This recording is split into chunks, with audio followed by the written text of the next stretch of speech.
이번 분석을 시작하기에 앞서 투자 판단의 최종 책임은 투자자 본인에게 있다는 점을 명확히 말씀드립니다.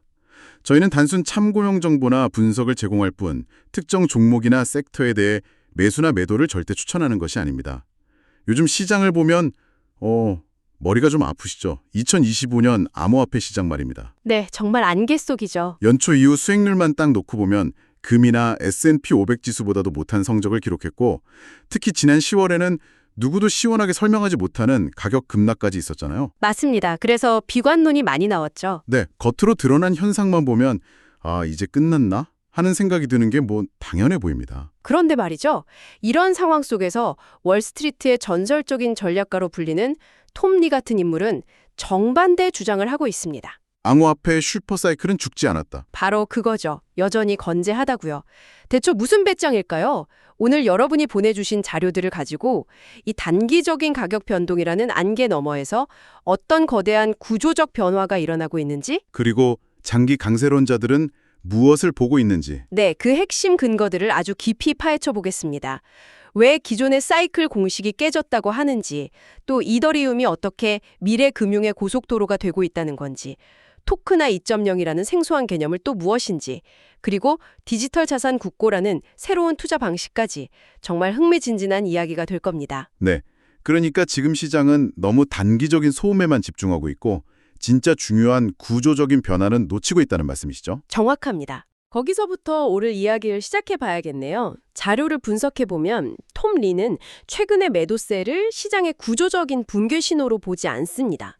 오히려 과거 FTX 사태 이후에 회복에 시간이 걸렸던 것처럼요. 이번에도 시장이 과열된 레버리지를 걷어내는 일시적인 디레버리징 과정에 가깝다고 분석하고 있어요. 디레버리징. 그러니까 빚내서 투자했던 물량들이 정리되는 과정이다. 네, 맞습니다. 펀더멘털은 견고한데 투자 심리만 잠시 얼어붙었다는 거죠. 알겠습니다. 많은 분들이 걱정하는 구조적 위험보다는 일시적인 비관론이 시장을 누르고 있다는 분석이군요. 좋습니다. 그럼 가장 근본적인 질문부터 시작해보죠. 저도 그렇고 많은 분들이 비트코인 반감기 이퀄 불장 이렇게 거의 공식처럼 외우고 있었는데 그랬었죠. 자료에서는 이 4년 주기론이 더 이상 유효하지 않다고 하더군요. 이게 이제 깨졌다는 거잖아요. 왜 그런 건가요? 바로 그 지점이 이번 슈퍼사이클을 이해하는 가장 중요한 출발점입니다. 역사적으로 비트코인 가격 주기는 약 3.91년, 거의 4년에 가까운 패턴을 보였죠. 그리고 다들 아시다시피 이건 공급이 절반으로 줄어드는 반감기 모델로 설명되어 왔습니다. 네, 공급이 줄어드니 가격이 오른다. 아주 직관적이었죠. 근데요, 자료의 심층 분석을 보면 그 이면에 숨겨진 진짜 동인이 드러납니다. 이 주기가 단순히 반감기 때문만이 아니라 전통적인 산업 경기 순환 지표와도 거의 완벽하게 일치해왔다는 사실입니다. 전통적인 산업 경기 순환 지표요? 잠깐만요. 그 ISM 지수나 구리금 비율 같은 걸 말씀하시는 거죠? 네, 맞습니다. 이게 좀 어렵게 들릴 수 있는데 청취자분들을 위해 간단히 짚고 넘어가죠. 쉽게 말해 공장 잘 돌아가고 건설 현장 활발하면 비트코인도 올랐다. 이런 공식이었는데 이제 그거 안 통한다는 말씀이시죠? 정확합니다. 바로 그거예요. 미국 제조업 구매 관리자 지수, 즉 ISM 지수는 기업들이 경기를 어떻게 보는지 보여주는 온도계 같은 거고, 구리금 비율은 산업용 금속인 구리와 안전자산인 금의 가격 비율을 통해 실물 경기의 활력을 보여주는 지표입니다. 네네. 과거에는 이 두 지표가 비트코인의 4년 주기를 정말 놀라울 정도로 잘 설명해 왔습니다. 경기가 좋아지면 위험자산 선호 심리가 커지면서 비트코인도 함께 올랐던 거죠. 아하. 하지만 지금은 그 연결고리가 완전히 끊어졌습니다. ISM 지수는 경기 확장의 기준선인 50 미만에서 오랫동안 헤매고 있고요. 구리금 비율 역시 이번 주기에서는 과거와 같은 폭발적인 고점을 형성하지 못하고 있어요. 이걸 자료에서는 구조적 단절, 디커플링 현상이라고 부릅니다. 구조적 단절, 디커플링. 그렇군요. 오래된 공식이 깨졌다. 그렇다면 이 모든 것이 의미하는 바는 무엇일까요? 과거의 엔진이 멈췄다면 지금 우리가 이야기하는 슈퍼사이클을 이끄는 새로운 엔진은 대체 무엇인가요? 이제 슈퍼사이클의 동력원 자체가 완전히 바뀌었다는 뜻입니다. 동력은요? 네, 공급 충격, 즉 반감기가 아니라 수요 측면의 거대한 패러다임 전환이 새로운 엔진이 된 거죠. 비트코인이 더 이상 전통적인 경기 순환에 민감한 위험 자산이 아니라 마치 엔비디아, NVDA 같은 기술 성장주나 혹은 그 자체로 가치를 저장하는 수단처럼 경기를 타지 않는 비순환적 에이사이클리컬 자산으로 체질 개선을 하고 있다는 신호입니다. 아, 그러니까 예전에는 경기가 좋아야 가치 가는 자산이었다면 이제는 경기가 어떻든 상관없이 자체적인 성장 동력을 갖게 되었다. 바로 그겁니다. 그리고 그 새로운 수요를 폭발시키는 핵심 동력은 바로 기관의 채택과 정책의 변화입니다. 기관의 채택과 정책의 변화. 듣기만 해도 거대한 흐름 같은데 구체적인 사례가 있다면 더 와닿을 것 같습니다. 물론입니다. 크게 세 가지 결정적인 변화가 감지됩니다. 첫째, 미국 정부의 태도 변화입니다. 트럼프 2기 행정부가 들어서면서 규제 완화를 약속하고 암호화폐를 국가적 우선순위로 지정하겠다고 공언했죠. 네, 그게 정말 큰 변화였죠. 시장의 가장 큰 족쇄였던 규제 리스크가 안개 거치듯 사라지고 있는 겁니다. 둘째, 월스트리트의 전면적인 포용입니다. 블랙록의 비트코인 ETF인 IBC요. 출시 1년 반 만에 회사 전체 상품 중에서 상위 5위 안에 드는 수수료 수입원이 됐다는 건 정말 상징적인 사건입니다. 상위 5위요? 네, 이건 그냥 맛보기 투자가 아니라 기관들의 돈이 본격적으로 그리고 지속적으로 들어오고 있다는 명백한 증거죠. 잠시만요. 거기서 JP모건의 변화도 언급됐죠. 제이미 다이몬 회장이 비트코인은 사기라고까지 했던 게 엊그제 같은데 정말 분위기가 이렇게까지 바뀐 건가요? 바로 그겁니다. 그게 세 번째 변화예요. JP모건 체이스 같은 과거의 비판론자들이 이제는 가장 적극적인 플레이어로 변신했다는 점입니다. 이더리움 기반의 자체 JPM 코인을 출시해서 활용하고 있고 심지어 블랙록의 아이빗을 기반으로 한 파생 상품까지 시장에 제안하고 있습니다. 와, 이건 단순히 비트코인을 투자 자산으로 인정하는 걸 넘어서 자신들의 금융 시스템 인프라 안으로 깊숙이 통합하고 있다는 신호입니다. 이건 정말 거대한 규모의 변화네요. 이런 변화가 실제 수익률로는 어떻게 나타났는지 궁금한데요. 자료에 아주 인상적인 비교 데이터가 있습니다. 지난 10년, 즉 2015년부터 2025년까지 주요 자산들의 수익률을 보면 그 차이가 극명하게 드러납니다. S&P 500 지수가 3배, 금리 4배 오르는 동안 엔비디아는 65배, 비트코인은 112배가 올랐습니다. 112배. 대단하네요. 그런데 이더리움은 무려 약 500배의 수익률을 기록했습니다. 500배요? 네, 디지털 자산, 특히 이더리움이 얼마나 압도적인 성과를 보여줬는지 여실히 드러나는 대목이죠. 500배라니. 정말 압도적이네요. 단순히 비트코인을 따라가는 자산이 아니라는 명백한 증거 같은데요. 그렇다면 톱니가 이걸 두고 1971년 모멘트라고까지 표현한 건 단순히 수익률 때문만은 아닐 것 같습니다. 대체 어떤 거대한 변화를 보고 있는 걸까요? 정확합니다. 1971년 모멘트는 이번 분석의 핵심을 관통하는 매우 중요한 비유입니다. 1971년에 미국 닉슨 대통령이 달러를 금에 고정시키던 금본위제를 폐지했죠. 네, 브레튼 우즈 체제의 종말. 맞습니다. 금이라는 족서에서 풀려난 달러의 패권을 유지하기 위해 그 후 월스트리트는 온갖 혁신적인 금융상품들을 쏟아내며 지금의 금융제국을 건설했습니다. 톰 리는 2025년이 바로 그와 같다고 보는 겁니다. 2025년이 제2의 1971년이다. 네, 이제 주식, 채권, 부동산, 미술품 등 세상의 모든 자산이 블록체인 위에서 토큰화되는 시대가 열리고 있는데 이 모든 자산을 실현할 새롭고 효율적인 금융 레일, 즉 금융 고속도로가 필요하다는 거죠. 그리고 자료의 분석에 따르면 이더리움이 바로 그 핵심 인프라 역할을 수행하고 있다는 겁니다. 그러니까 금이라는 족쇄를 풀고 달러가 마음껏 세상을 지배했듯이 이제 실물이라는 족쇄를 풀고 토큰화된 자산들이 세상을 지배할 텐데 그 새로운 세상의 기축통화 혹은 고속도로가 바로 이더리움이라는 거군요. 와, 정말 거대한 비전인데 이걸 뒷받침할 만한 구체적인 데이터가 있습니까? 물론입니다. 데이터는 명확하게 이더리움의 지배력을 보여줍니다. 특히 실물자산, 즉 RWA, Real World Asset와 스테이블 코인 시장에서 이더리움의 점유율은 거의 독점에 가깝습니다. 독점이요? 네, 현재 이더리움 네트워크 위에서 돌아가는 토큰화 자산의 규모는 약 115억 달러에 달하고요. 이 중 블랙록의 V들 펀드 하나만 23억 달러 규모인데 이게 연초 대비 4배 이상 성장한 수치입니다. 블랙록 혼자서만 그 정도라니 이건 그냥 한번 해볼까 수준이 아니네요. 절대 아니죠. 완전히 판을 깔고 있다는 겁니다.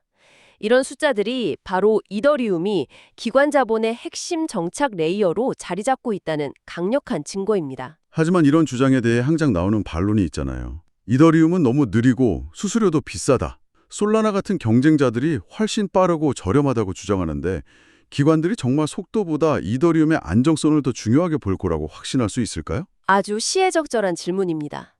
기관들이 들어오려면 인프라가 튼튼하고 예측 가능해야 하죠. 그렇죠. 신뢰가 제일 중요하니까요. 사실 그 문제에 대한 해답은 이미 나와 있습니다. 현재 이더리움의 확장성 문제를 해결하기 위한 레이어 2 네트워크들이 이더리움 본진보다 155배나 많은 거래를 처리하고 있습니다. 155배요? 네. 그리고 최근 성공적으로 완료된 푸사카 업그레이드는 바로 이 레이어 2들을 위한 핵심적인 개선이었습니다. 피어다스라는 기술을 통해 블롭이라는 데이터 저장 공간의 용량을 최대 8배까지 늘려서 레이어 2들이 데이터를 더 저렴하고 효율적으로 저장할 수 있게 해준 거죠. 아, 그러니까 이더리움이라는 1차선 국도 옆에 기관 투자자 같은 대형 트럭들만 쌩쌩 달릴 수 있는 8차선 고속도로 레이어 2를 새로 깔아준 셈이군요. 완벽한 비유입니다. 통행료도 예측 가능하게 만들고요. 맞나요? 네, 맞습니다. 단순히 속도만 빨라지는 게 아닙니다. 가장 중요한 함의는 기관 운영자들에게 예측 가능하고 낮은 수수료 환경을 제공한다는 점입니다. 대규모 금융거래를 처리해야 하는 기관 입장에서 수수료가 갑자기 폭등한다면 비즈니스를 할 수가 없겠죠. 그렇죠. 사업 계획을 세울 수가 없으니까요. 푸사카 업그레이드는 이더리움이 이제 대규모 금융거래를 처리할 수 있는 엔터프라이즈급 인프라로 진화했다는 기술적 증명입니다. 그래서 이제 시장의 관심은 기술 쪽을 가능한가라는 질문에서 기관 채택이 언제 대규모로 뒤따를 것인가로 넘어갔다는 거군요. 네, 바로 그 지점입니다. 인프라가 준비되었으니 이제 그 위에서 어떤 혁신이 일어날지 궁금해지네요. 자료에서 토큰화 2.0이라는 개념을 제시하는데 토큰화 1.0, 예를 들어 우리가 알던 미술품 지분을 쪼개서 파는 것과는 어떻게 다른 건가요? 이건 뭐 차원이 다른 얘기 같습니다. 네, 완전히 다른 차원의 이야기입니다.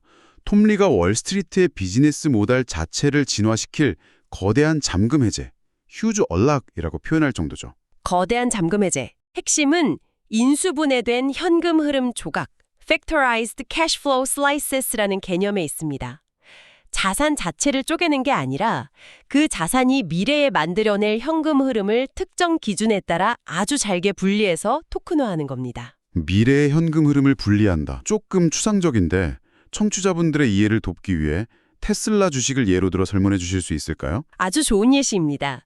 지금 우리가 테슬라 주식 1주를 산다면 전기차, 로보택시, FSD, 완전자율주행 등 모든 사업부의 미래 수익과 리스크를 한 덩어리로 사는 셈이죠. 네, 다 묶어서 사는 거죠. 하지만 토큰화 2.0은 이걸 아주 정밀하게 분해합니다.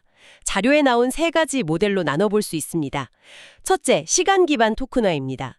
테슬라 주식 전체가 아니라 예를 들어 2036년에 발생할 것으로 예상되는 수익 부분만 떼어내서 토큰으로 사는 겁니다. 와, 특정 미래 시점의 성장성에만 베팅할 수 있게 되는 거죠? 그러니까 테슬라 주식 하나를 사는 게 아니라 테슬라의 5년 뒤 성공 가능성만 핀셋으로 콕 집어서 살 수 있게 된다는 거네요. 맞습니다. 둘째는 제품 기반 토큰화입니다. 여러 사업부 중에 나는 로보택시 사업부의 미래가 가장 유망하다고 본다면 그 사업부의 미래 현금 흐름 가치만 분리해서 토큰으로 구매하는 겁니다. 아, 이것도 정말 흥미롭네요. 심지어 톰 리는 한 걸음 더 나아가서 일론 머스크라는 개인 한 명의 혁신 가치만 분리해서 토큰화하는 것도 가능하다고 도발적인 아이디어를 제시하기도 했습니다. 일론 머스크 개인의 가치를요? 네, 마지막 셋째는 지리적 기반 토큰화입니다. 테슬라의 글로벌 매출 중 아시아 시장에서 발생하는 현금 흐름의 가치만 분리해서 토큰으로 살 수 있게 되는 거죠. 투자자들은 자신이 원하는 리스크에 훨씬 더 정밀하게 노출될 수 있고 이는 자본시장 전체의 효율성을 극대화시킵니다. 온갖 복잡한 조건이 붙은 파생상품 계약이 필요 없이 단순하고 요동성 높은 토큰으로 모든 걸 대체할 수 있는 잠재력을 가진 거죠. 그야말로 금융의 민주화이자 정밀화네요. 그렇죠. 그리고 바로 그 지점에서 폴리마켓 같은 예측 시장이 중요한 역할을 하게 됩니다. 2020년 로보택시 사업부의 수익은 얼마가 될 것인가와 같은 질문에 대해 집단지성을 모아 확률적인 가격을 매겨주는 데이터 레이어 역할을 할 수 있습니다. 이 둘이 결합될 때 토큰화 2.0의 가치는 극대화될 겁니다. 알겠습니다. 정말 금융의 미래를 보는 것 같네요. 그렇다면 이 모든 잠재력을 고려했을 때 이더리움의 적정 가치는 과연 얼마로 평가받고 있을까요?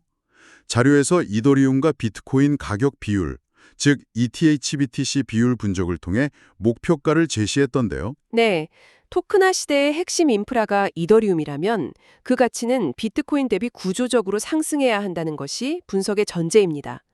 그래서 ETH-BTC 비율이 중요한 지표가 되죠.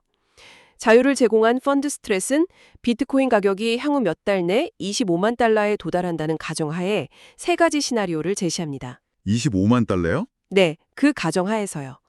첫째, 기본 시나리오는 ETH-BTC 비율이 과거 8년 평균으로 돌아가는 경우로 이때 이더리움 목표 가격은 12,000달러입니다. 12,000달러. 둘째, 낙관적 시나리오는 2021년 고점 비율을 다시 회복하는 경우로 목표가는 22,000달러입니다. 그리고 마지막 초강세 시나리오가 정말 놀랍던데요. 62,000달러요. 지금 가격의 20배가 넘는 숫자인데 이건 거의 이더리움이 지금의 스위프트, SWIFT 같은 국제결제망을 전부 대체한다는 수준의 가정을 깔고 있는 거죠. 맞습니다. 마지막 초강세 시나리오는 이더리움이 전 세계 금융 결제 인프라 전체를 대체할 경우 그 교체 비용, 리플레이스먼트 코스트만큼의 가치를 인정받는다는 장기적인 비전입니다. 현재 이더리움 가격이 약 3,000달러 선에 머물고 있으니 이 목표 가격들에 비추어 볼 때 현재 가격은 심각하게 저평가되었다는 것이 자료의 일관된 분석입니다. 심각하게 저평가되었다. 아무리 그래도 언제 사느냐가 중요하잖아요. 이런 거시적인 예측 말고 실제 진입 시점을 판단하기 위한 다른 전략도 있습니까? 말로만 그런 게 아니라 실제로 그렇게 투자하는 것이 있나요? 물론입니다. 펀즈 스트랫 같은 기관은 하이브리드 전략을 사용합니다. 거시적인 논리와 함께 전설적인 시장 타이머로 불리는 톰 디마크의 기술적 분석 지표를 통합해서 진입 시점을 정밀하게 조율하죠. 톰 디마크 지표요? 네. 실제 사례로 이더리움 스테이킹 기업인 비트마인은 디마크의 조언에 따라 시장이 과열됐을 때 주간 이더리움 매입량을 5만 개로 줄였다가 기술적 신호가 개선되자 다시 10만 개로 2배 늘리기도 했습니다. 와, 정말 정밀하게 대응하네요. 네, 이렇게 거시적 분석과 정량적 기술 분석이 같은 방향을 가리키면서 현재 가격 수준이 전략적인 진입점이라는 주장을 뒷받침하고 있습니다. 그렇군요. 그런데 암호화폐에 직접 투자하기 어려운 기관이나 개인도 많잖아요. 변동성도 크고 보관 문제도 있고요. 다른 방법은 없나요? 자료에서 디지털 자산 국고, 즉 DAT, 디지털 애셋 트레저리라는 개념이 흥미로웠습니다. DAT는 단순히 암호화폐를 많이 보유한 회사가 아닙니다. 자료에서는 이들을 암호화폐 인프라 비즈니스라고 재정의하는데요. 이런 우량한 DAT 기업에 투자하는 것이 암호화폐 자체에 투자하는 것보다 더 높은 초과 성과를 낼 수 있다고 주장합니다. 더 높은 성과요? 네, 대표적인 두 기업이 바로 이더리움을 다량 보유한 비트마인과 비트코인 보유로 유명한 마이크로스트래티지입니다. 아, 그 두 회사? 워낙 유명하죠. 근데 그 두 회사의 전략이 완전히 다르다고 하던데요. 어떻게 다른가요? 네, 전혀 다른 길을 갑니다. 마이크로스트래티지, MSTR은 비트코인을 담보로 계속해서 부채를 일으켜 비트코인을 추가 매수하는 레버리지를 극대화하는 디지털 신용수단에 가깝습니다. 빚을 내서 계속 사는 거군요. 그렇죠. 반면 비트마인, BMNR은 세계 최대의 이더리움 보유 기업으로서 보유한 이더리움을 스테이킹해서 연 2.9%, 약 4억 달러의 안정적인 순이익을 창출하는 수익 창출형 인프라 모델을 추구합니다. 아, 특히 비트마인은 부채가 전혀 없는 깨끗한 재무 상태를 유지하고 있어 시장 하락기에 훨씬 구조적으로 안정적이라는 장점이 있죠. 그러니까 MSTR은 빚내서 비트코인 몰빵 하는 공격적인 전략이라면 BMNR은 이더리움이라는 우량 자산으로 따박따박 월세 받는 안정적인 건물주 모델에 가깝다는 거네요. 비유가 맞나요? 네, 아주 적절한 비유입니다. 여기서 정말 놀라운 사실이 하나 있습니다. 이 기업들의 주식시장 내 위상인데요. 마이크로스트래티지, 즉 MSTR은 미국 전체 주식 중에서 거래량 17위, 비트마인, BMNR은 39위입니다. 네, 거래량이 엄청나죠. 특히 BMNR은 시가총액이 30배나 더 큰 제너럴 일렉트릭 GE와 거의 비슷한 규모로 매일 거래된다는 사실, 이건 이 주식들이 단순한 회사가 아니라는 뜻 아닌가요? 맞습니다. 그 엄청난 거래량이 바로 모든 것을 말해줍니다. 이 두 회사가 전체 암호화폐 국고 관련 주식 거래량의 92%를 차지합니다. 92%요? 네, 이게 무엇을 의미할까요? 기관 투자자들이 암호화폐에 직접 접근하는 대신 미국 증권거래위원회 SEC의 규제를 받는 유동성 높은 상장 주식을 통해 간접적으로 암호화폐 시장에 노출되고 있다는 강력한 증거입니다. 아하. 즉, 이 DAT 기업들이 바로 전통 금융자본과 암호화폐 인프라를 연결하는 규제된 다리, Regulated Bridge 역할을 수행하고 있는 겁니다. 정말 완벽한 그림이네요. 자, 오늘 논의를 정리해 보겠습니다. 오늘 우리는 표면적인 시장의 비관론 이면에 숨겨진 암호화폐 시장의 거대한 구조적 변화를 살펴봤습니다. 전통적인 4년 주기는 이제 기관 수요라는 새로운 엔진으로 대체되고 있고, 그 중심에서 이더리움은 토크나 2.0이라는 새로운 금융시대를 열 핵심 인프라로 자리매김하고 있었군요. 그리고 DAT라는 기업들은 월스트리트의 거대 자본이 이 새로운 세계로 안전하게 들어올 수 있는 규제된 통로 역할을 하고 있었군요. 그렇습니다.